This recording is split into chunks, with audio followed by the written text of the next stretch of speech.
Hi everyone, I am Narmada. మనం last వీడియోలో 10th class బయాలజీలో ఉన్న సెకండ్ చాప్టర్ అయిన control and coordination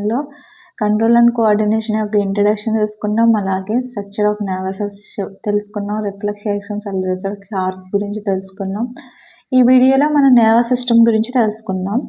nervous system చూసినట్లయితే మనకి నర్వస్ సిస్టంలో 2 types of nervous systems కనిపిస్తాయి అన్నమాట.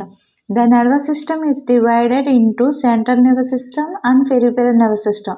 మనకి నర్వస్ సిస్టమ్లో చూసినట్లయితే మనకి 2 types of nervous systems అనేవి కనిపిస్తాయి. సెంట్రల్ నర్వస్ సిస్టమ్ అలాగే పెరిఫెరల్ నర్వస్ సిస్టమ్. మనకి సెంట్రల్ నర్వస్ సిస్టంలో చూసినట్లయితే మనకి బ్రెయిన్ అండ్ స్పైనల్ కార్డ్ అనేవి ఉంటాయి అన్నమాట. సెంట్రల్ నర్వస్ సిస్టమ్ మనకి ఏముంటాయి, బ్రెయిన్ అండ్ స్పైనల్ కార్డ్ ఉంటాయి. అలాగే పెరిఫెరల్ నర్వస్ సిస్టమ్ చూసినట్లయితే నర్వస్ ఉంటాయి అన్నమాట. ఇక్కడ ఏ నర్వస్ ఉంటాయంటే బ్రెయిన్కి సంబంధించిన నర్వస్ అలాగే స్పైనల్ కార్డ్కి సంబంధించిన నర్వస్ అనేవి ఉంటాయి అన్నమాట. Central nervous system consists of brain and spinal cord. Already మనం చెప్పుకున్నాం కదా, ఇక్కడ brain and central nervous system మనకి బ్రెయిన్ స్పైనల్ కార్డ్తో ఉంటుందన్నమాట. బ్రెయిన్ చూసినట్లయితే brain is an important and delicate organ, so it has be protected well. మనకి brain చూసినట్లయితే హ్యూమన్ బ్రెయిన్ అనేది brain is an important and a delicate organ, so it has be protected well. మనకి ఇక్కడ brain చూసినట్లయితే brain ఏమంటున్నారు, brain చాలా important organ అని చెప్తున్నారు. అలాగే బ్రెయిన్ డెలికేట్ ఆర్గన్, చాలా డెలికేట్ ఆర్గన్ అని కూడా ఇక్కడ చెప్తున్నారు. మనకి ఇది ఇంపార్టెంట్ అని చెప్తున్నాం, అలాగే డెలికేట్ ఆర్గన్ చెప్తున్నాం. అప్పుడు దాన్ని ఎంతలా ప్రొటెక్ట్ చేయాలి, so it has be protected well. ఇలా ప్రొటెక్ట్ చేయడానికి వీటిలో ఏమన్నాయో మనం తెలుసుకుందాం. Brain is covered by a fluid filled balloon like structure. మనకి బ్రెయిన్ అనేది కంప్లీటెడ్గా ఎక్కువగా మనకి ఫ్లూయిడ్తో ఫిల్ అయి ఉంటుంది. ఇది ఎలా ఉంటుంది అంటున్నారు, బెలూన్ లైక్ స్ట్రక్చర్. మనకు ఒక బెలూన్ అయితే ఎలా ఉంటుందో అలా ఇది బెలూన్ లైక్ స్ట్రక్చర్లో కనిపిస్తుంది అనమాట. Made of 3 layers. These layers are called meninges. ఇక్కడ మనకి బ్రెయిన్ అనేది ఫ్లూయిడ్తో ఫిల్ అయి ఉందన్నాం. నెక్స్ట్ అలాగే బెలూన్ లైక్ స్ట్రక్చర్లో కనిపిస్తుంది అని చెప్తున్నాం. ఇక్కడ బ్రెయిన్లో మనకి 3 layers అనేవి పైన ఇక్కడ మనం చూసినట్లయితే ఇలాగా 3 layers అనేవి పైన కనిపిస్తాయి అన్నమాట. ఈ 3 layers మనం ఏమని పిలుస్తామంటే మెనింజెస్ అని పిలుస్తాం. మెనింజెస్ అని పిలుస్తాం అన్నమాట. The fluid present in between these layers is called cerebrospinal fluid. ఇక్కడ మనకి బ్రెయిన్లో 3 layers కనిపిస్తున్నాయని చెప్తున్నాం. ఈ 3 layers మనం మెనింజెస్ అని చెప్పాము. ఇక్కడ మనకి ఫ్లూయిడ్ అని అక్కడ మొత్తం లేయర్స్ అనేవి మనం ఎలా ఉన్నాయని చెప్పాం, fluid filled like balloon like స్ట్రక్చర్స్లో కనిపిస్తున్నాయని చెప్తున్నాం. అంతా ఫ్లూయిడే ఉంటుందని. ఈ fluid present between this layers is called cerebrospinal fluid. ఈ లేయర్స్ మిడిల్లో ఉన్న ఈ ఫ్లూయిడ్ని మనం ఏమని పిలుస్తాము అంటే సెరిబ్రోస్పైనల్ ఫ్లూయిడ్ అని పిలుస్తాం అనమాట. 3 layers బిట్వీన్ అంటే 3 layers మిడిల్ ఉన్న ఫ్లూయిడ్ని మనం ఏమని పిలుస్తున్నాం, సెరిబ్రోస్పైనల్ ఫ్లూయిడ్ అని పిలుస్తున్నాం అనమాట. These layers and the fluid protect the brain from shocks and injuries. ఇక్కడ మనకి 3 layers మిడిల్ ఉన్న ఈ ఫ్లూయిడ్ ఎందుకు యూజ్ అవుతుందంటే బ్రెయిన్ని షాక్స్ నుంచి అలాగే ఇంజూరీస్ నుంచి ప్రొటెక్ట్ చేస్తుంది అనమాట. ఏంటి, ఈ సెరిబ్రోస్పైనల్ ఫ్లూయిడ్ అనేది ఏం చేస్తుందంటే బ్రెయిన్ని షాక్స్ నుంచి అలాగే ఇంజూరీస్ నుంచి మనకి ఈ సెరిబ్రోస్పైనల్ ఫ్లూయిడ్ అనేది ప్రొటెక్ట్ చేస్తుంది బ్రెయిన్ని.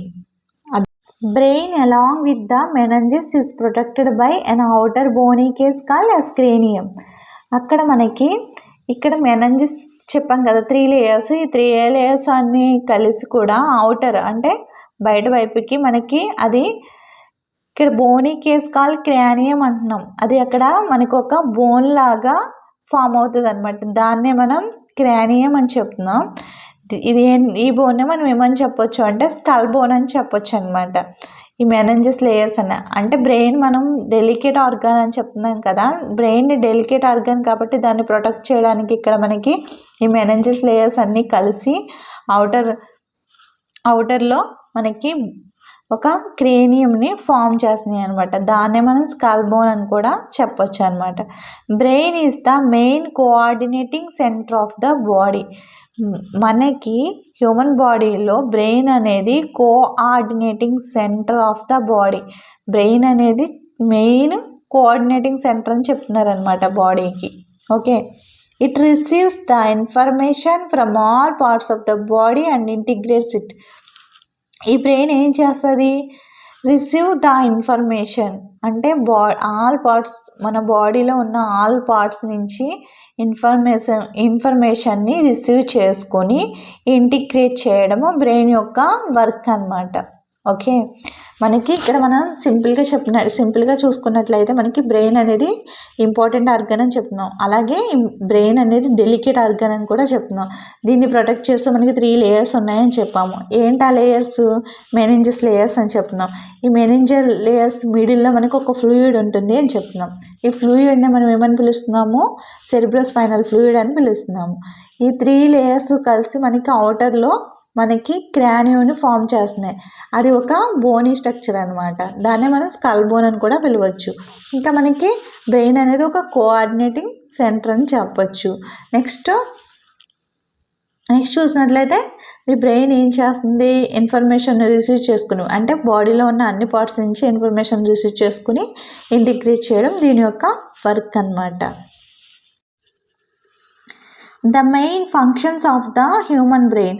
మనకి హ్యూమన్ బ్రెయిన్లో మెయిన్ ఫంక్షన్స్ ఏంటి అని చూసినట్లయితే బ్రెయిన్ చేసే మెయిన్ ఫంక్షన్స్ ఏంటి? థింకింగ్ అనేది ఒక ఫంక్షన్ అనమాట, ఆలోచించడం. నెక్స్ట్ డెసిషన్స్ తీసుకోవడం కూడా బ్రెయిన్ యొక్క వర్కే, ఫంక్షన్. నెక్స్ట్ స్టోరింగ్ ఇన్ఫర్మేషన్ని స్టోర్ చేయడం. నెక్స్ట్ ప్రొడ్యూసింగ్ ఎమోషన్స్ని ప్రొడ్యూస్ చేయడం. అలాగే కంట్రోలింగ్ బాడీ ఫంక్షన్స్, ఈ voluntary actions and involuntary actions, బాడీలో ఉన్న ఫంక్షన్స్ని కంట్రోల్ చేయడం. అందులో వాలంటరీ అండ్ ఇన్వాలంటరీ యాక్షన్స్ అనేవి మనకు ఉంటాయి అన్నమాట. నెక్స్ట్ చూద్దాం. ఇవన్నీ కూడా బ్రెయిన్ యొక్క ఫంక్షన్స్ ఏంటి? Thinking, decisions making, storing information, producing emotions, controlling body functions, voluntary and involuntary actions. మనం బ్రెయిన్ యొక్క ఫంక్షన్స్ చూసాం కదా. ఈ బ్రెయిన్ యొక్క ఫంక్షన్స్లో మనకి వాలంటరీ ఫంక్షన్స్ అలాగే ఇన్వాలంటరీ ఫంక్షన్స్ అనేవి ఉంటాయి. వాలంటరీ ఫంక్షన్స్ చూసినట్లయితే బాడీ కంట్రోలింగ్ ఫంక్షన్స్ అనమాట. ఇవి వాలంటరీ ఫంక్షన్స్ అంటే body controlling function. The function that are under our control are called voluntary functions. అక్కడ జరిగే ఫంక్షన్స్ అనేవి బాడీ యొక్క కంట్రోల్లో ఉంటాయి. వాటిని మనం వాలంటరీ ఫంక్షన్స్ అని చెప్తాం. ఎగ్జాంపుల్కి రైటింగ్, డ్యాన్సింగ్, టాకింగ్, ఇవన్నీ కూడా మన బాడీలో మనం రైటింగ్ ఏదైనా రాయాలి అనుకున్నాం అనుకో, మనకి అది మన యొక్క ఇంట్రెస్ట్ని బట్టి, మన యొక్క ఇష్టంని బట్టి ఉంటుంది అనమాట. డ్యాన్సింగ్ అది కూడా ఒకవేళ చేయాలనుకుంటే చేస్తాం, లేకపోతే లేదు. ఇవన్నీ కూడా అంటే మన యొక్క కంట్రోల్, బాడీ యొక్క కంట్రోల్లో ఉండే ఫంక్షన్స్ని మనం వాలంటరీ ఫంక్షన్స్ అని చెప్తాం. Next involuntary functions. Involuntary functions are involuntary actions. The action that are not under our control are called involuntary functions. ఇక్కడ మనకి ఇవి మన యొక్క కంట్రోల్లో ఉండవు అనమాట. The action that are not under our control, మన యొక్క కంట్రోల్లో ఉండవు అనమాట. అలాంటి ఫంక్షన్స్ని లేకపోతే యాక్షన్స్ని మనం ఇన్వాలంటరీ యాక్షన్స్ అని చెప్తాం. ఎగ్జాంపుల్కి డైజెషన్ అనేది మన యొక్క కంట్రోల్లో ఉంటుందా? ఉండదు. ఎందుకంటే అది బాడీ యొక్క కంట్రోల్ అనమాట. బాడీ లోపల జరుగుతుంది. అది మనకి ఎలా జరుగుతుంది ఏంటనేది మనకి తెలియదు అనమాట. సో అదంతా కూడా మన కంట్రోల్లో ఉండదు. నెక్స్ట్ హార్ట్ బీట్ కూడా మనం దాన్ని కంట్రోల్ చేయగలమా? చేయలేము. సో ఈ డైజెషన్, హార్ట్ బీట్ ఇవన్నీ మనకి involuntary actions. Which part of the brain control which functions? A part బ్రెయిన్లో ఏ ఫంక్షన్స్ కంట్రోల్ చేస్తుంది అనేది చూద్దాం. బ్రెయిన్లో మనం చూసినట్లయితే 3 టైప్స్ ఆఫ్ బ్రెయిన్స్ అనేవి కనిపిస్తాయి అనమాట. మనకి ఈ బ్రెయిన్లో మనకి 3 టైప్స్ ఆఫ్ బ్రెయిన్స్ అనేవి కనిపిస్తాయి. ఫోర్ బ్రెయిన్, మిడ్ బ్రెయిన్, అలాగే hind brain.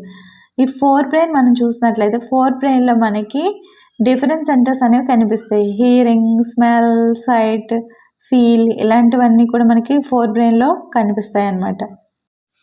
The information from different sense organs is analysed and compared with the information already store in our brain.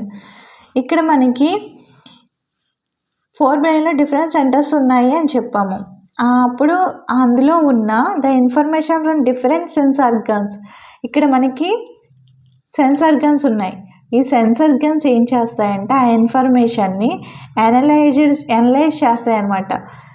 Compared with information already stored in our brain. మన బ్రెయిన్లో already store అయి ఉన్న ఇన్ఫర్మేషన్తో తీసుకున్న ఇన్ఫర్మేషన్ని compare చేస్తాయి, అంటే analyse చేస్తాయి అనమాట అక్కడ. ఓకే, ఏంటి అనలైజ్ చేసేదంటే సెన్స్ ఆర్గన్స్ అనేవి అనలైజ్ చేస్తాయి అనమాట. అంటే తీసుకున్న ఇన్ఫర్మేషన్ని అంతకు ముందు ఉన్న ఇన్ఫర్మేషన్ ఆల్రెడీ బ్రెయిన్లో స్టోర్ అయ్యే ఇన్ఫర్మేషన్ని కంపేర్ చేస్తాయి. నెక్స్ట్ బేస్డ్ ఆన్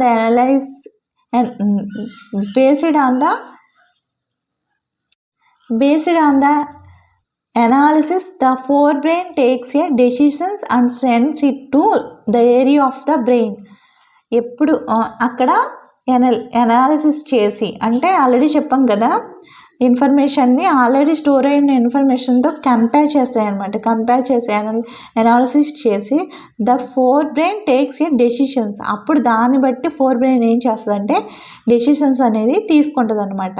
ఆ తీసుకున్న డెసిషన్స్ని send it to the area of బ్రెయిన్లో ఉన్న దేనికి సెండ్ చేయాలో దానికి సెండ్ చేస్తుంది అనమాట.